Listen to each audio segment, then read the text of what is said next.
Hola a todos, el día de hoy les vamos a hablar sobre Karl Marx y nuestro grupo está conformado por Daniel Ortega, Manuel González y por mí, Sara Chavarría.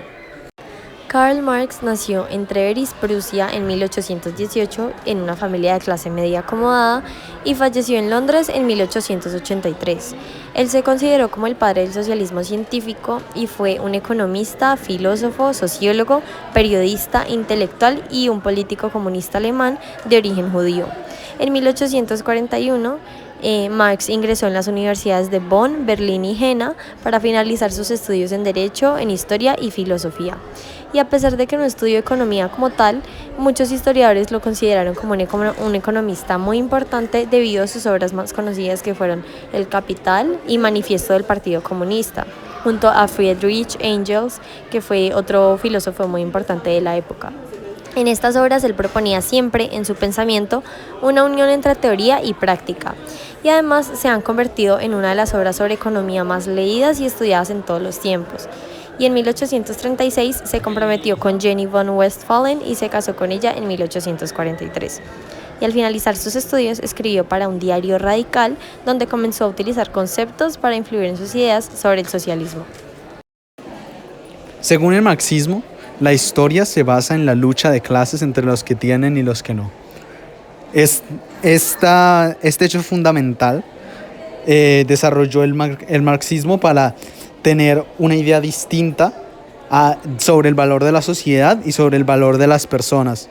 Según estas, la sociedad se basaría en el trabajo y en el trabajo que cada persona hace a lo largo de su vida. Por ende, esto determinaría cuánto contribuye para la sociedad.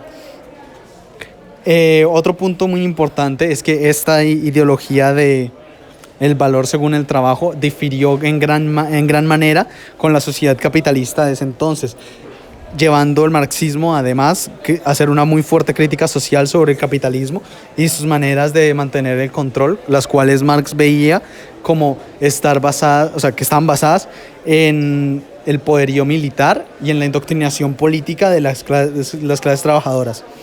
Según Marx, para reemplazar este sistema capitalista, los trabajadores deberían de tomar control de los medios de producción, ya sean las fábricas, ya sean las tierras, ya sea todo lo que se necesita para producir en la economía, y a partir de esto se podría empezar a crear una sociedad sin la necesidad de clases sociales. Según Marx, el humano era un ser de carne y hueso, por decirlo así.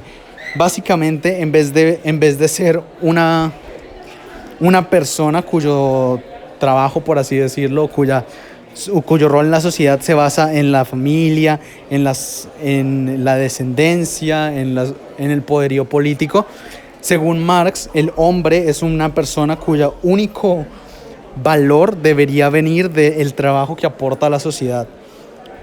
No debería determinarse por nada espiritual, sino específicamente por lo real, por lo material.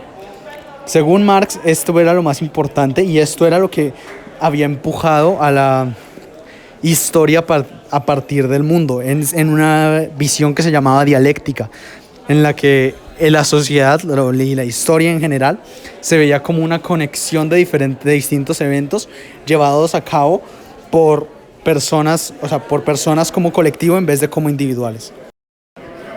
La revolución propugnada por Marx no se dio en ningún país industrializado, sino en Rusia feudal.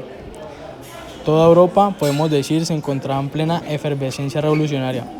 Por un lado, atravesaba la revolución industrial con todos los cambios que aparejaba esta, y por otro lado, los ecos de la Revolución Francesa aún no habían desaparecido. La labor intelectual de Marx estaba dirigida a explicar la problemática social que se presentaba en Europa. El marxismo no ha sido aplicado como originalmente se planteó.